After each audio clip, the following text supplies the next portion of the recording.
Hey, this is Ben. I'm a chiropractor, and this is another pre-chiro connection with a professional chiropractor who it really embodies what it means to be a chiropractor and continues to practice being engaged with the profession and how he shares with students and other doctors. And I actually met Dr. Haig John as a student in his infinite adjusting seminar back in the day, and I know runs with the same circle of chiropractors that were so instrumental to my path and my progress. And so anyway, I want to thank you for being on here to share some insights with any prospective students that are considering this path of becoming a chiropractor. And can we just get started by you introducing yourself, sharing what you were up to before you became a chiropractor, what attracted you to becoming a chiropractor, and maybe a little bit of what you're up to today? Yeah, the journey towards chiropractic for me started when I got my first adjustment, and you hear that a lot in chiropractic, but I didn't realize I was going to become a chiropractor for maybe a decade more than that. And I was at University of San Diego, and I was in a bad accident, and I got hurt.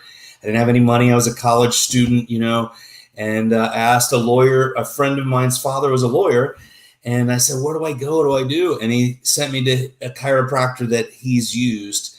I never met the chiropractor. They didn't actually adjust me, and I didn't find out that until a little while longer.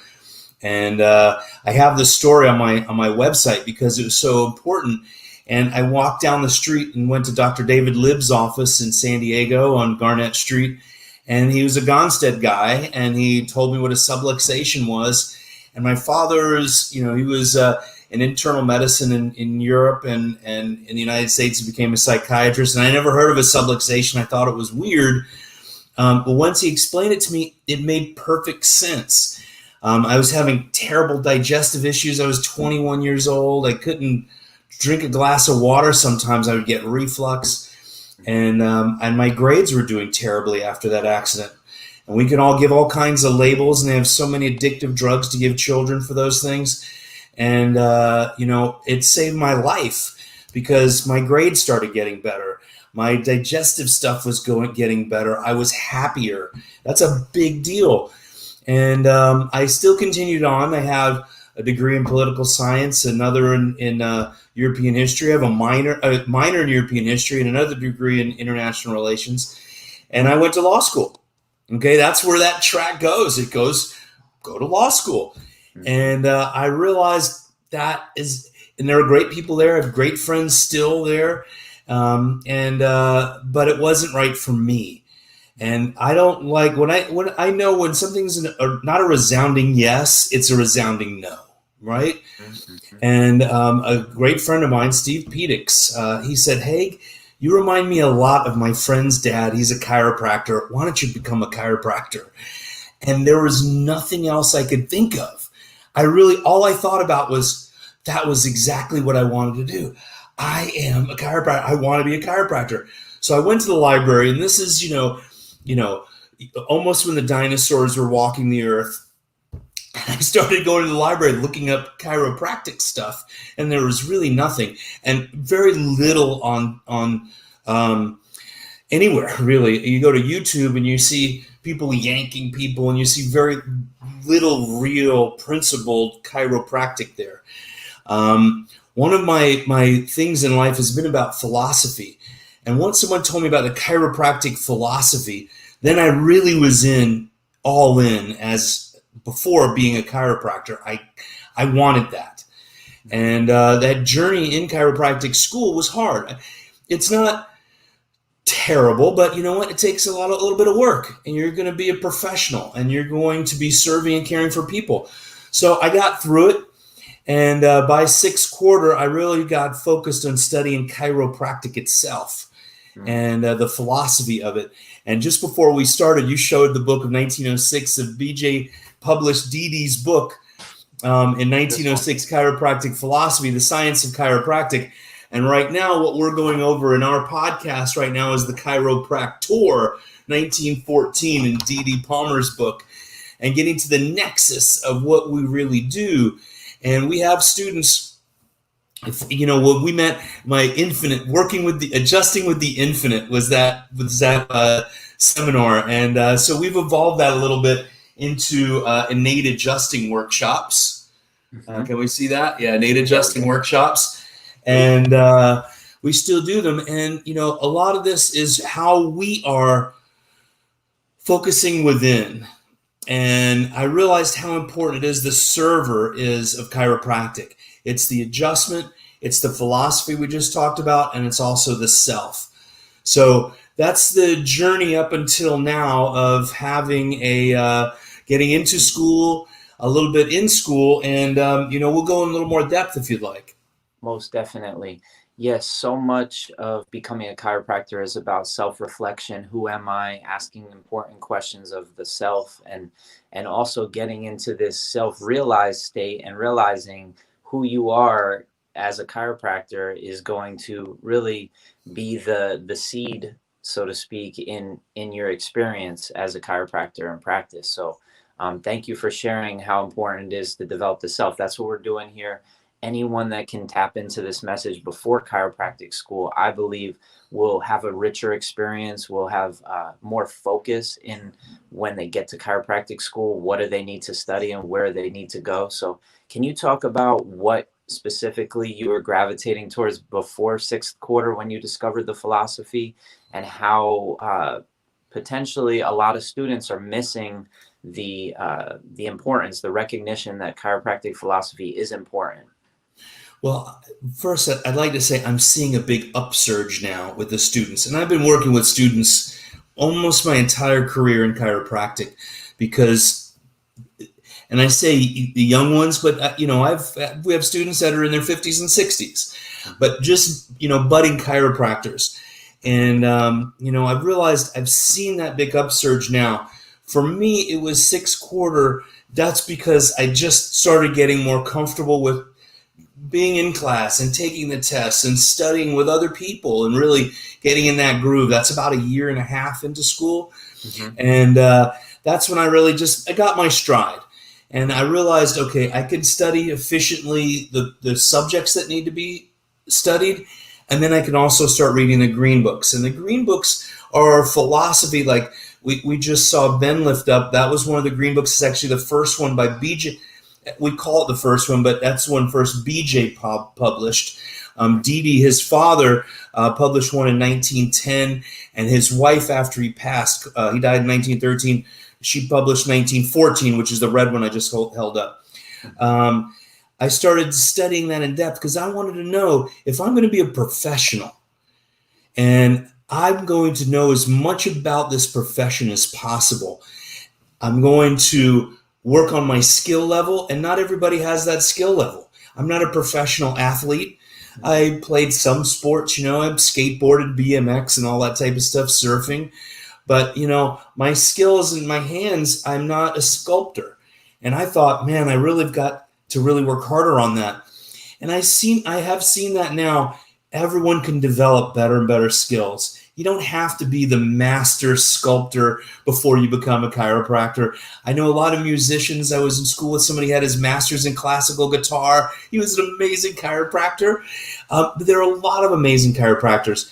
It doesn't matter where your current skill level is. You find good mentors and, you work on those things. You work in your groups together.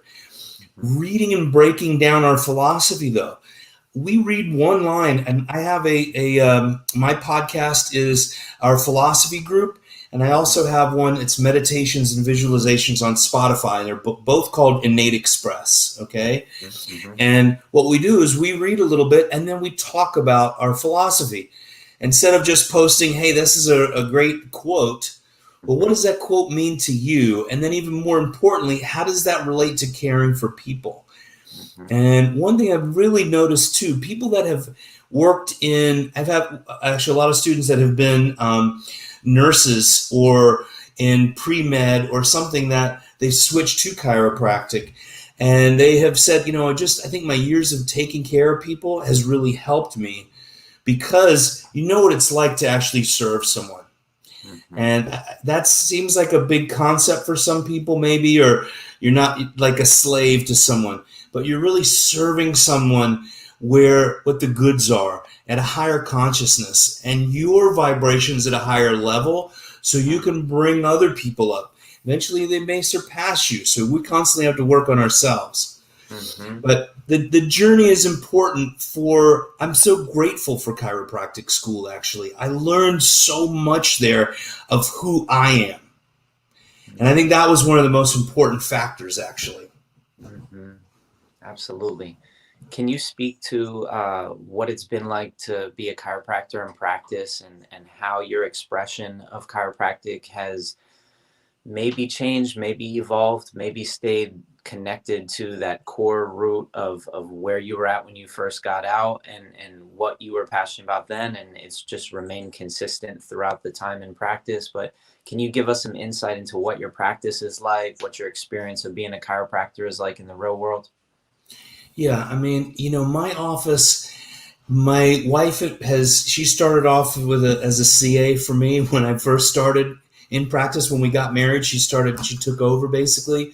Mm-hmm. Um, my children, my goal was to have a home office, and we lived upstairs. We had the office downstairs, and we didn't have children right away. But once I had children, I didn't miss one word or a single step because my babies were always up there.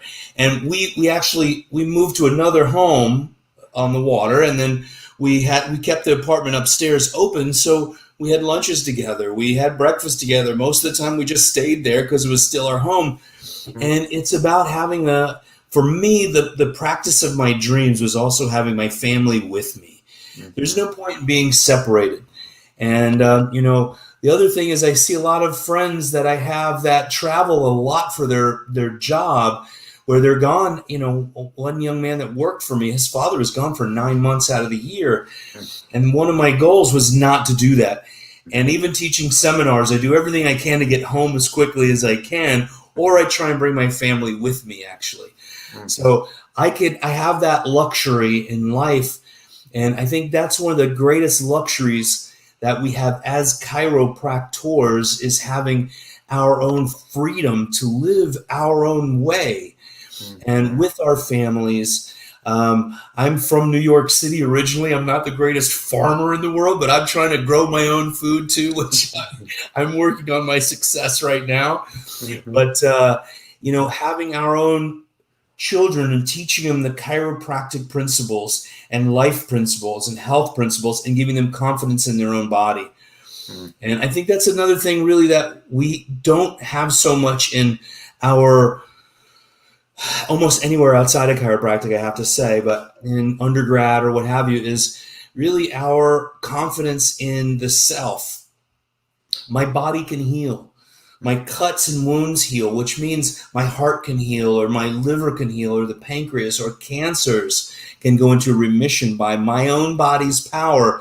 And we call that innate intelligence or spiritual intelligence. Mm-hmm. So for me, the factor was really getting to know my own innate intelligence, my own spirit, and understanding how powerful that really is. And without getting into a spiritual sense, we realize in chiropractic, we have educated intelligence, innate intelligence, and universal intelligence. And that educated is just stuff we've learned from other men and women. Mm-hmm. The innate is the same thing that created us and created all the cosmos, which is the universal intelligence within each and every one of us. Mm-hmm. So we can get deeper spiritually as a chiropractor, and as a profession, as a philosopher. Mm-hmm. You don't have to be when you're in the profession. You have your own skill set and your own mindset to serve the people. So there's freedom.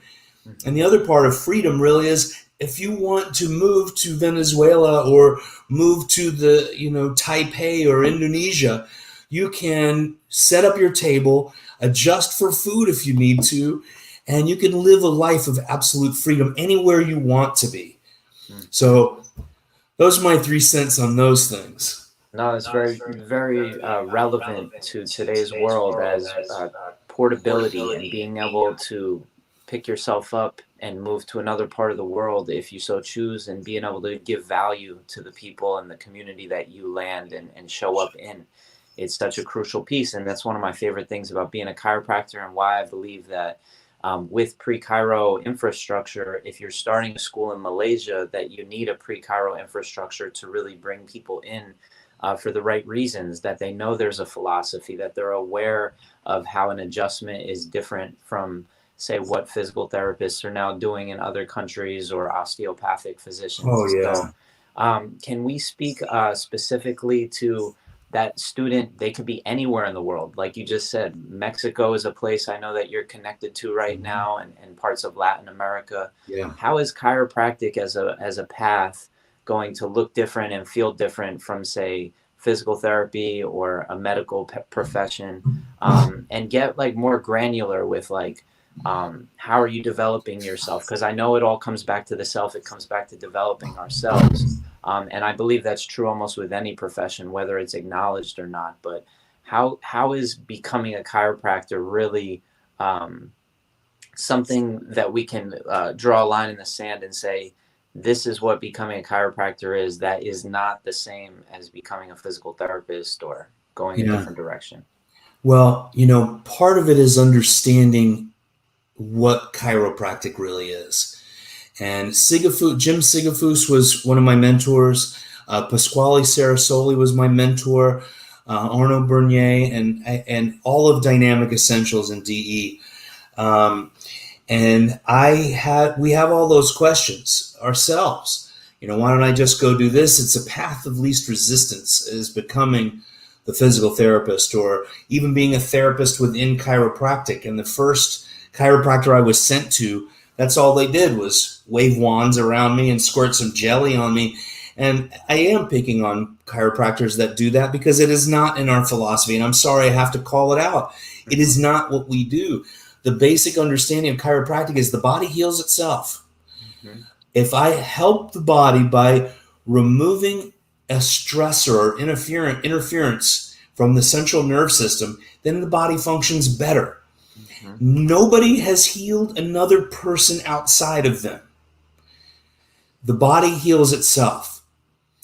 When we allow that innate intelligence to communicate from here through the system to wherever it may be, I can't say your leg pain is going to go away.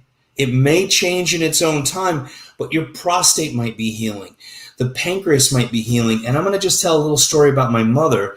My mother had kidney disease most of her life. She had heart disease most of her life. She had her first bypass in her 50s, which means her heart disease really started in her 20s.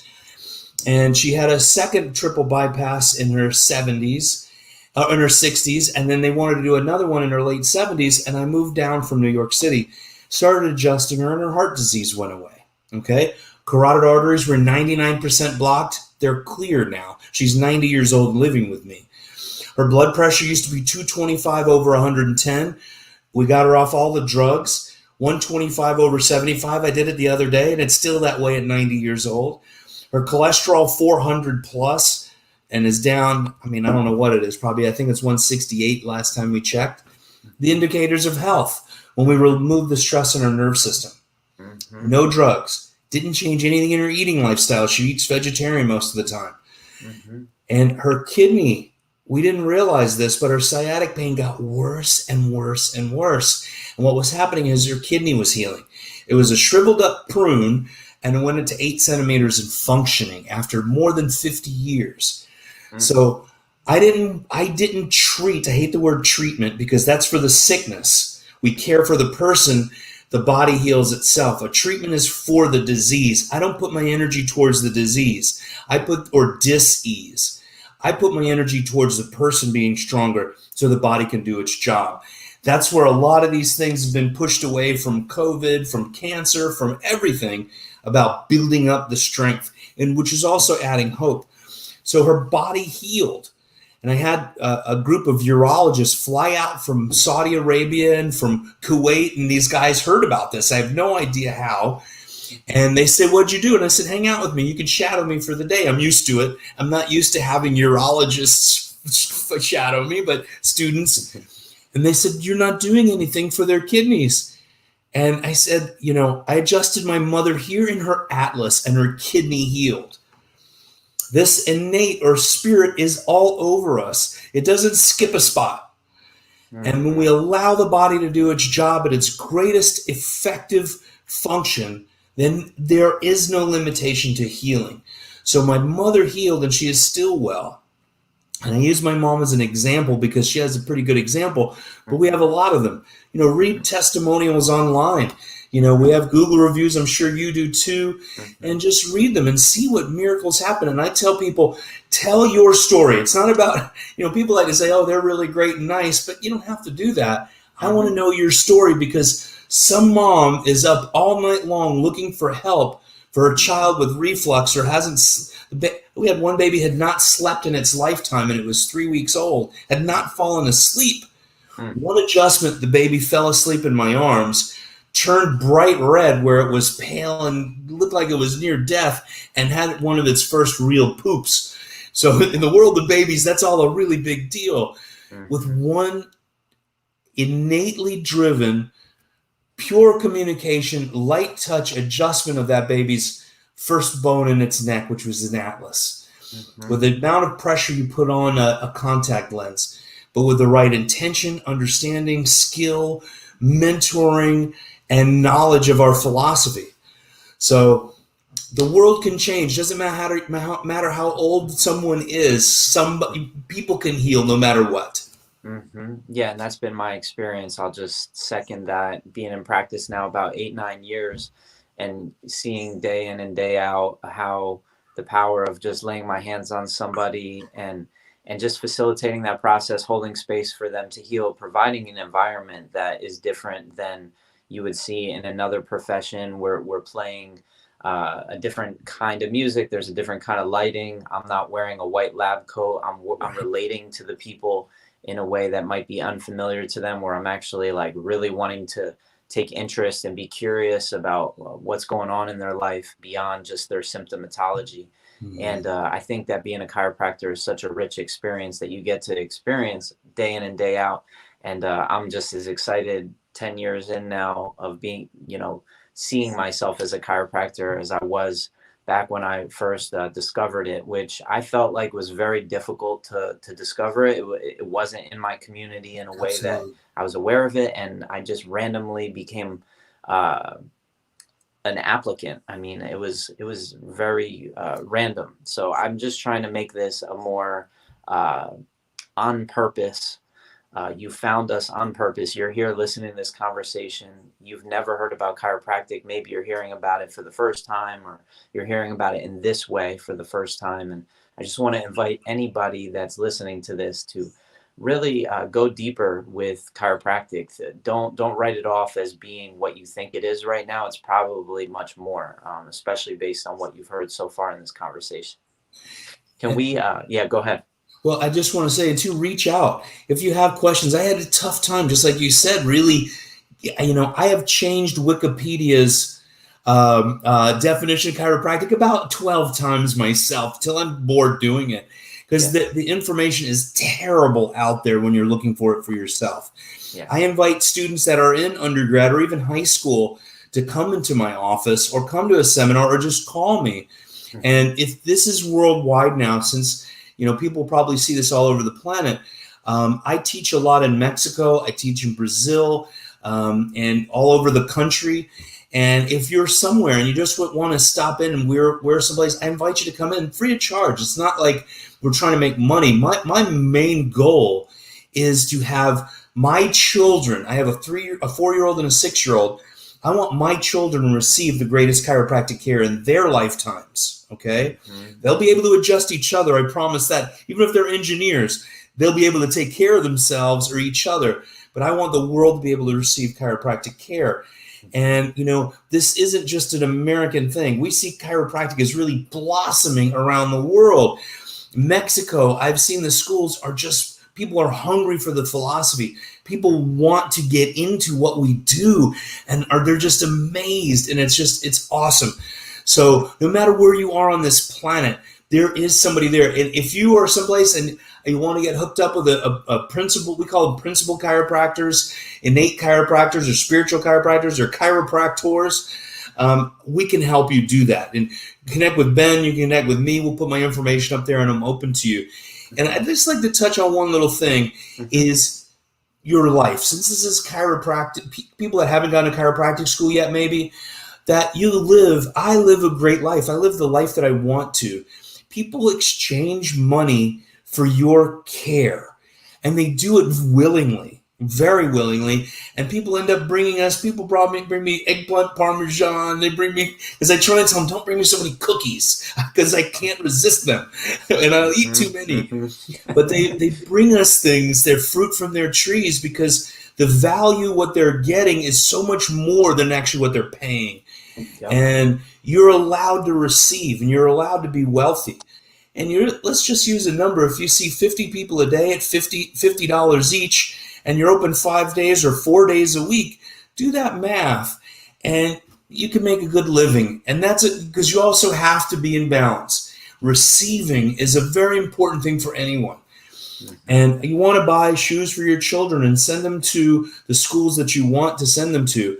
So you make a very, very good living in life. You can do a lot more than what I just said in those numbers.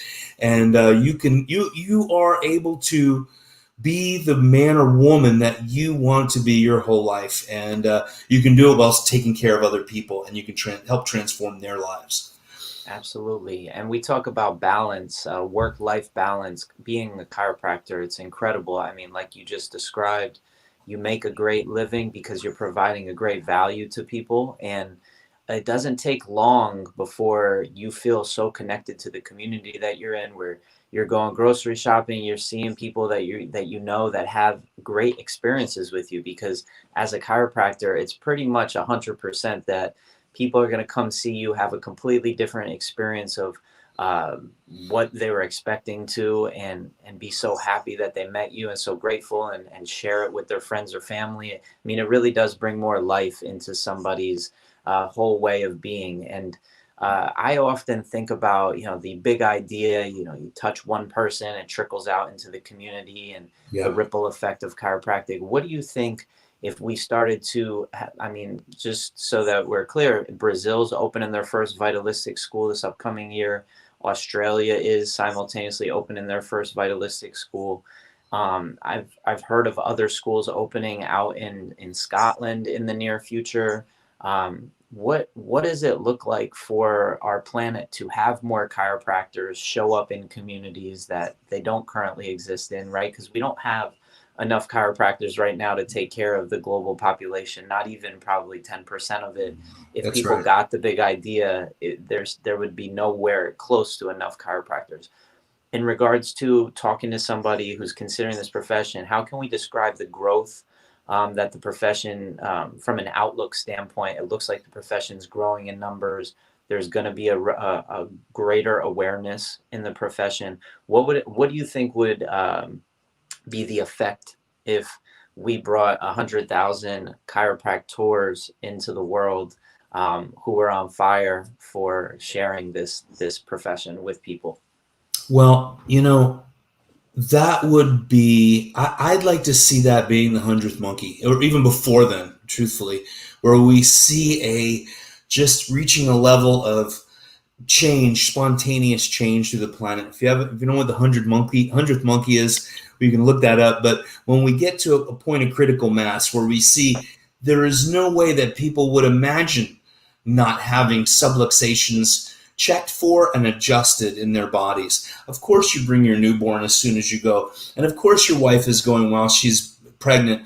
And why don't we also, of course, grandma's going before she goes for her, sickness check. She better go for her wellness check first. Mm-hmm. And, and same with everyone else in the family.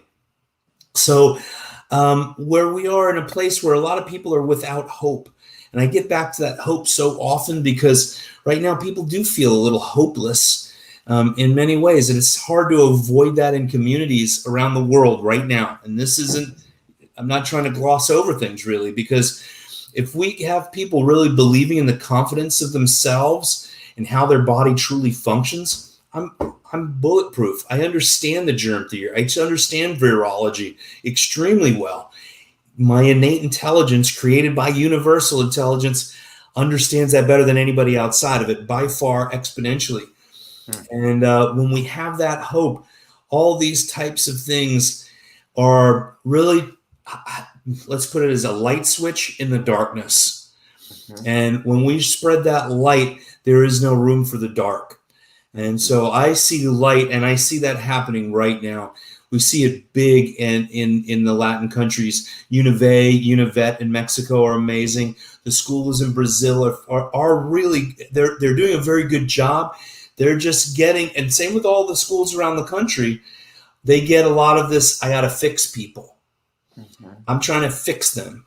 And I can't, I can barely fix myself. My innate can heal my wounds. They can help me, my body heal, but I can't fix anyone outside of me. I know how to deliver the perfect adjustment so innate can heal itself. But I see that as being, and I can see it happening, just like you just said, Ben, you're right on target. That is going to be the trend for natural things, all things natural for us as chiropractors in the world. I really am excited about it. And I just want to give a little, plug too for the American schools. Neil Cohen and Ed Cordero at Sherman College are amazing. They're good friends of mine. We do some rallies for students, prospective students, to get to them. Ron Oberstein at Life West, absolutely amazing guy. We've gotten a chance to connect just recently. Life University, Sherman for sure, Life West. And, we're seeing a lot of upsurgence here. I'm right near Palmer, Florida, and I'm seeing these students are so on fire. And a lot of them have started chiropractic school because they heard the philosophy from their chiropractor. And I'm thinking, wow, my heart just like skipped a beat. That is just amazing.